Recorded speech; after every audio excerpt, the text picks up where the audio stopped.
Bienvenue à toutes et à tous dans un nouvel épisode des tutos de Simple Comme Live. Comme d'habitude maintenant, en début de vidéo, j'en profite pour vous rappeler que sur mon site www.simplecomelive.fr, vous pouvez retrouver la formation que j'ai faite sur les bases du logiciel Ableton.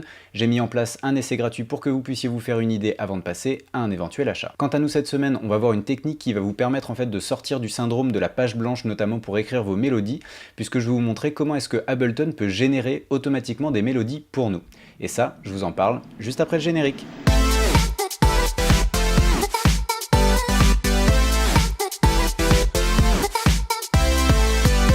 Alors on a tous connu à un moment le syndrome de la page blanche, c'est-à-dire qu'on se met devant un projet, ça fait 10 fois, 15 fois qu'on l'ouvre et il n'y a jamais rien qui vient, et on cherche une mélodie qui va correspondre à notre beat de batterie ou à notre ligne de basse ou ce genre de choses. Et bien il y a une technique en fait qui va pas résoudre de manière complètement magique tous nos problèmes liés à ces projets, mais ça peut nous donner des bonnes pistes, et en fait c'est Ableton qui va nous permettre de générer automatiquement des boucles grâce à l'outil Arpeggiator. Alors avant de passer au tuto à proprement parler, je vous encourage à lâcher un pouce bleu si vous êtes sur YouTube ou un like si vous êtes sur Facebook.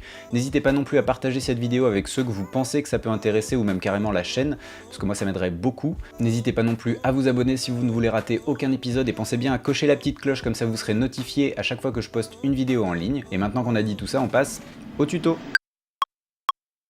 Bon alors comme je vous le disais, cette technique elle va servir en fait à se sortir un petit peu du syndrome de la page blanche en partant d'un sample ou d'une boucle.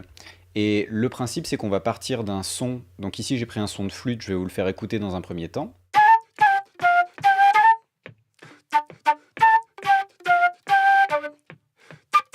Et donc ce son il est déjà composé, donc on ne veut pas l'utiliser en l'état, on ne veut pas simplement le coller dans notre morceau, mais on veut utiliser les sonorités qui sont présentes dans cette boucle et réécrire une mélodie. Seulement voilà, de temps en temps on n'est pas forcément inspiré, donc du coup la technique que je vais vous montrer, ça va vous permettre en fait de vous détacher de tout ça et d'obtenir ce qu'on appelle des accidents heureux, parce que c'est Ableton qui va générer automatiquement en fait des mélodies, et donc du coup vous aurez juste à laisser tourner et à resampler ces mélodies qu'Ableton va composer pour vous à partir de ce sample, et puis réutiliser ce qui vous plaira. Donc pour ce faire, c'est pas très compliqué, on va commencer par créer une nouvelle piste MIDI, et à l'intérieur de cette piste MIDI, vous allez vous diriger dans vos instruments sur la gauche de votre écran dans votre navigateur, et sélectionner l'instrument Simpler.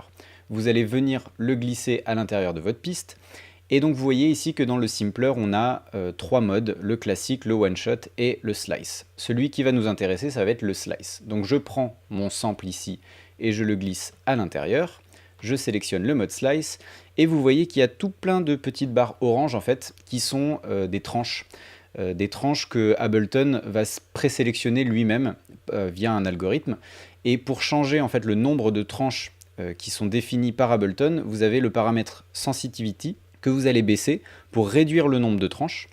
Dans l'exemple que je vous ai préparé pour un petit peu plus tard, moi je sais que je me situe autour de 65% ou 67%. Et donc ce qu'on va faire, c'est que on va créer un clip MIDI à l'intérieur de notre piste MIDI. Donc voilà, une fois qu'on a créé ce clip MIDI, on va venir en fait écrire une note à l'intérieur de notre clip MIDI comme ceci.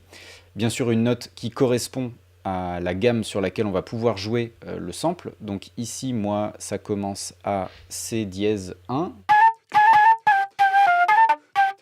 Donc là, vous voyez pas mes doigts, mais en fait, je suis en train de taper sur mon clavier et ça rejoue le sample à l'intérieur du Simpler. Et une fois qu'on a fait ça, eh ben, on va dupliquer en fait cette note sur toutes les notes qui sont concernées par les différentes tranches pour arriver à l'exemple, donc je ne vais pas toutes vous les faire, hein, pour arriver à l'exemple que je vous ai préparé moi ici. Et donc si on regarde mon exemple, vous allez voir que ce qu'il y a en plus du Simpler, c'est un arpégiator qu'on commence à bien connaître si vous avez vu plusieurs vidéos sur la chaîne. Pour venir chercher cet arpégiator, vous allez dans votre navigateur sur la gauche de votre écran, dans le menu MIDI Effects, vous allez prendre votre arpégiator et vous le glisser devant votre Simpler, c'est aussi simple que ça. Et ensuite, eh bien, vous allez pouvoir expérimenter avec les différents styles.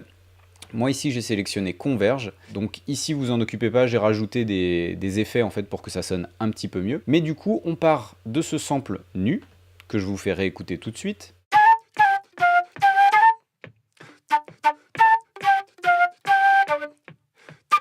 Et je vous ai sélectionné une boucle de batterie que je vous fais écouter également.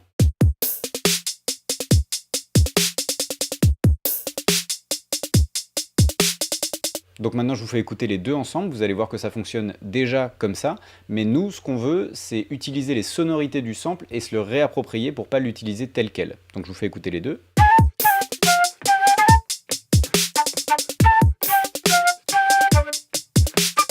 Et donc on revient à mon exemple, cette fois-ci, et je vous fais écouter ce que ça donne, donc avec l'arpégiateur qui va lui-même en fait générer la mélodie à partir du même sample.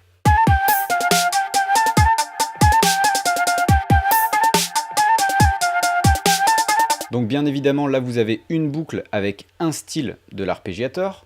Moi, vous savez que je préfère travailler en audio plus qu'en MIDI. Donc ce que je vais faire, c'est que je vais créer une piste audio et puis je vais sélectionner le mode resampling. Je vais venir enregistrer en fait ce que l'arpégiateur me propose. Donc j'enregistre et je vous montre.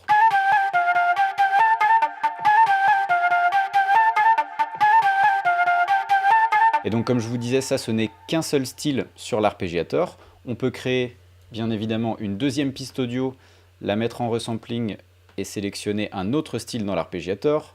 Donc on va prendre, je sais pas moi, random, histoire que ce soit vraiment différent. Et puis on va voir ce que ça donne cette fois-ci.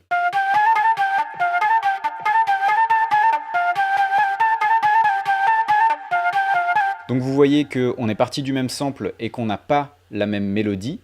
Encore une fois, là je vous dis d'expérimenter avec les styles, mais vous pouvez bien évidemment expérimenter avec la vitesse de votre arpégiateur, avec les steps, avec tout ce qui vous fait plaisir. Vraiment, le but du jeu, en fait, c'est d'obtenir ce que j'appelle, moi, des accidents heureux qui viennent de l'expérimentation. Une fois que vous avez quelque chose qui vous va bien, et bien à ce moment-là, vous éditez votre boucle et puis vous la dupliquez et vous avez une boucle faite maison à partir d'un sample qui n'avait rien à voir pour le coup. Alors pour résumer, premièrement, vous allez intégrer un simpler à l'intérieur d'une nouvelle piste MIDI. Deuxièmement, vous allez intégrer votre sample à l'intérieur de ce simpler. Troisième étape, vous allez passer en mode slice. Quatrième étape, vous allez régler le paramètre sensitivity. Cinquième étape, vous allez créer un clip MIDI et écrire les notes qui correspondent aux différentes tranches du sample qui ont été créées par Simpler. Et sixième étape, il vous reste plus qu'à intégrer un arpégiateur et à expérimenter avec les différents modes. Alors voilà, comme d'habitude, j'espère que cette vidéo vous aura plu, j'espère qu'elle vous aura été utile. Si vous avez la moindre question, n'hésitez pas à la poser en commentaire. Si vous avez une envie pour un futur sujet que vous voulez que je traite, pareil, en commentaire. J'en profite une dernière fois pour vous rappeler que sur mon site www.simplecomlive.fr, vous pouvez soit réserver des heures de cours particuliers avec moi, soit vous intéresser à la formation que j'ai faite sur les bases du logiciel Ableton. Moi, il me reste plus qu'à vous souhaiter une très bonne semaine et à vous dire à dimanche prochain pour un nouvel épisode. Allez, ciao ciao!